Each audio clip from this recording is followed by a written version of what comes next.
എന്ന് പറഞ്ഞാൽ അവൻ്റെ അമ്മ എനിക്ക് അവൻ്റെ ഡ്രസ്സെല്ലാം എടുത്തു തന്നു. ഞാൻ അതെല്ലാം എടുത്ത് വന്നപ്പോഴത്തേക്ക് നല്ല ചൂട് ദോശയും ചമ്മന്തിയും സാമ്പാറൊക്കെ ആയിട്ട് അവൻ്റെ സിസ്റ്റർ വന്നു.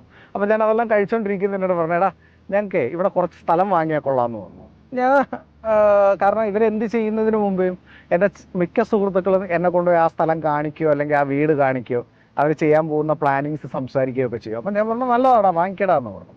അപ്പോഴെൻ്റെ അടുത്ത് പറഞ്ഞു നമ്മുടെ ആ താഴെ കണ്ട ആ താഴത്തെ ആ പറമ്പില്ലേ അതാ ഞങ്ങൾ വാങ്ങാൻ പോകുന്നതെന്ന് പറഞ്ഞു. അപ്പോൾ ഞാൻ പറഞ്ഞു ഏയ് അവരിപ്പോഴേ വാഴ കൃഷിക്ക് വേണ്ട സാധനങ്ങളൊക്കെ അവിടെ ഇറക്കി വെച്ചിട്ടുണ്ടല്ലോ. ഞാൻ വരുമ്പോൾ ആ വീട്ടുകാരെ കണ്ടിട്ട് അവർ സംസാരിച്ചൊന്നുമില്ല, എന്നെ മനസ്സിലായിട്ടില്ലായിരിക്കും.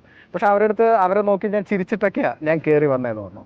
നീ ഏതിലെയാണ് കയറി വന്നതെന്ന് ചോദിച്ചു. ഞാൻ പറഞ്ഞു എടാ വന്നപ്പോൾ കൊള്ളു നിറയെ വെള്ളം, മഴ പെയ്തതിൻ്റെ വെള്ളം വരുന്നു, അതുകൊണ്ട് ഞാനാണെങ്കിൽ നിങ്ങളുടെ ആ താഴത്തെ ആ പറമ്പിൽ കൂടെയാണ് ഞാൻ കയറി വന്നതെന്ന് പറഞ്ഞു. അപ്പോഴെൻ്റെ അടുത്ത് ചോദിച്ചു ഏത് ആ കാണുന്ന വീടോ? ഞാൻ പറഞ്ഞു ആ വീടിൻ്റെ മുമ്പിൽ കൂടെയാണോ ഞാൻ കയറി വന്നതെന്ന് പറഞ്ഞു.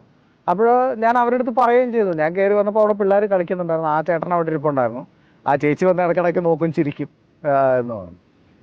അപ്പോഴാണ് ഇവരെല്ലാവരും ഒരു ഞെട്ടലോടുകൂടി എന്നോട് പറഞ്ഞത് എടാ ഒരു നമ്മളിവിടെ താമസമായി ഒരു 3-4 മാസം കഴിഞ്ഞപ്പോൾ ആ വീട്ടുകാർ കടം കാരണം ആത്മഹത്യ ചെയ്തു.